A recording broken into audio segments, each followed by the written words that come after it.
चार तारे झण्डालाई फहराउँदै आउनुभएका सम्पूर्ण योद्धा साथीहरूमा जय नेपालको न्यानो अभिवादन टक्राउँछु। जय नेपाल। आदरणीय मित्रहरू, यहाँले धेरै कुरा सुनिसक्नु भएको छ। म कुनै पनि कुरा दोहोर्याउन चाहन्न। 2 मिनेट तपाईहरुको समय लिन चाहन्छु। नेपाली कांग्रेसले मुलुकको राजनीतिलाई सन्तुलित र व्यवस्थित रूपमा लानुपर्छ भनेर सधैँ शालीन, सधैँ मर्यादित र सधैँ एउटा सशक्त प्रतिपक्षको भूमिका खेल्दै आएको छ।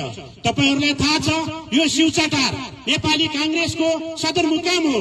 यो शिवचाटारले नेपाली कांग्रेसको उद्गम स्थल हो र यो शिवचाटार नेपाली कांग्रेसको संघीय लोकतान्त्रिक गणतन्त्रको उद्गम स्थल र धरोहर हो। प्रद्युम्नको आत्माले आज भनिरहेको छ, देशको संघीय लोकतान्त्रिक गणतन्त्रमाथि कुनै आँच आउला खबरदार तपाईहरु नहिल्नुहोस् भनेर भनिरहेको छ।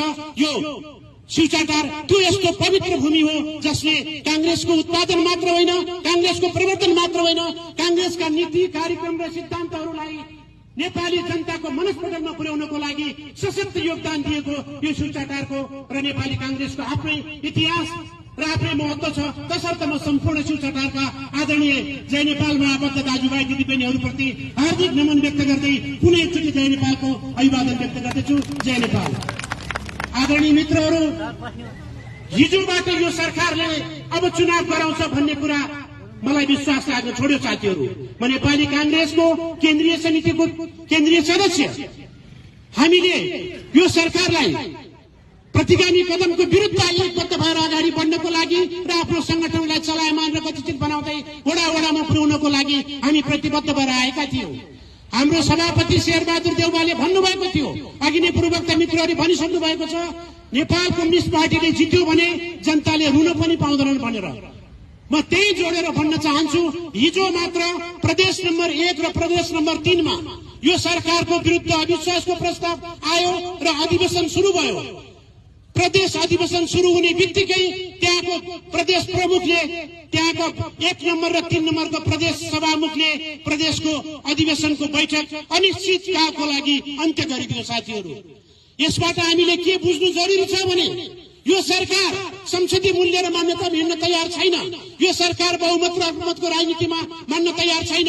अब विश्वास छैन यो केपी ओलीको सरकारले वैशाखमा चुनाव गराएर नेपाली कांग्रेस अथवा कुनै अरु लोकतान्त्रिक शक्तिलाई बहुमत ल्याउने शक्तिलाई सहजै सत्ता हस्तान्तरण गर्छ भन्ने कुरामा अब कोही नेपाली जनतालाई विश्वास रहेन। मित्रहरू, तसर्थ यो सी जिनपिङको बाटोमा हिँड्न गइरहेको छ। चिनिया राष्ट्रपति सी जिनपिङ, जहाँ त्यहाँ प्रजातन्त्र छ, त्यहाँ आर्थिक समृद्धि छ र राजनीतिक स्वतन्त्रता छैन, ऊ सी जिनपिङको बाटोमा हिँड्न गइरहेको छ। ऊ कोरियाको राष्ट्रपति किम इल सुङको बाटोमा हिँड्न गइरहेको छ। साथीहरू, तसर्थ यो केपी ओलीको सरकारलाई हिजो यो समाचार आउने बित्तिकै मैले पार्टी सभापतिलाई फोन गरेर अब नेपाली कांग्रेसले बेग्लै ढंगको रणनीति अवलम्बन गर्नुपर्ने जस्तो छ। हजुर, यो चाहिँ आगामी केन्द्रीय समितिको बैठकमा यो त विशेष रूपमा यो प्रस्ताव पेश हुनुपर्छ भनेर मैले मौखिक रूपमा अनुरोध गरिसकेको छु। तसर्थ हिजोबाट यो सरकार प्रजातान्त्रिक मूल्य मान्यता, संसदीय मूल्य मान्यतामा अगाडि बढ्न गइरहेको छैन र केपी ओलीको सरकारले चुनाव गराउनको लागि यो संसद गठन गरेको होइन भन्ने कुरा व्यक्तिगत रूपमा मेरो बुझाइ र विश्लेषण रहेको छ। साथीहरू, म तपाईहरुलाई त्यही रूपमा एवेरनेस हुनको लागि र त्यही रूपमा अनुसूचित हुनको लागि आग्रह गर्दछु।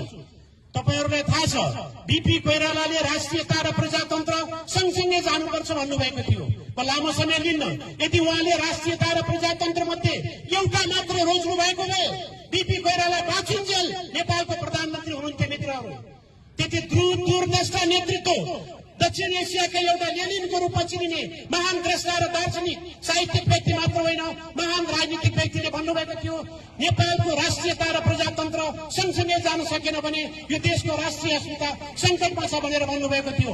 आज नेपाल त्यही खतरामा प्रवेश गर्न गइरहेको छ। मित्रहरू, 2078 साल वैशाख 27 गते पछि नेपालमा निर्वाचन भएन भने वैशाख 28 गते नेपाल ठूलो दुर्घटनामा पर्दैछ। साथीहरू, नेपाली कांग्रेस त्यो आसन्न दुर्घटनाको तयारीको लागि पनि आफूलाई सांगठनिक रूपमा, आफूलाई वैचारिक रूपमा, आफूलाई सैद्धान्तिक रूपमा सशक्त र प्रतिबद्ध भएर अगाडि बढाउनको लागि पर्सि 13 गतेबाट बस्न गइरहेको केन्द्रीय कार्य समितिको बैठकले त्यसतर्फ आफूलाई पूर्ण रूपले तयार पार्नेछ भन्दै यो मेरो म अरू कार्यक्रममा पनि भाग लिएर आएको र मेरो कुरा मलाई बोल्ने मौका दिनुभएको र मेरा कुराहरू सुनिदिनु भएकोमा म तपाईहरू सबैलाई शिवचाटारको एउटा गरिमा महत्व र भूमिका अत्यन्त उच्च सम्मानका साथ मैले लिएको छु भन्दै म प्रद्युम्नको आत्माको शिर शान्ति र प्रद्युम्न तिम्रो आत्माले कहिले पनि शिर झुकाउनु पर्ने छैन र तिमी लोकतन्त्रको लागि तिमीले दिएको प्राण आहुतिलाई नेपाली कांग्रेस लिएर हामीले लिएर अगाडि बढ्नेछौँ भन्ने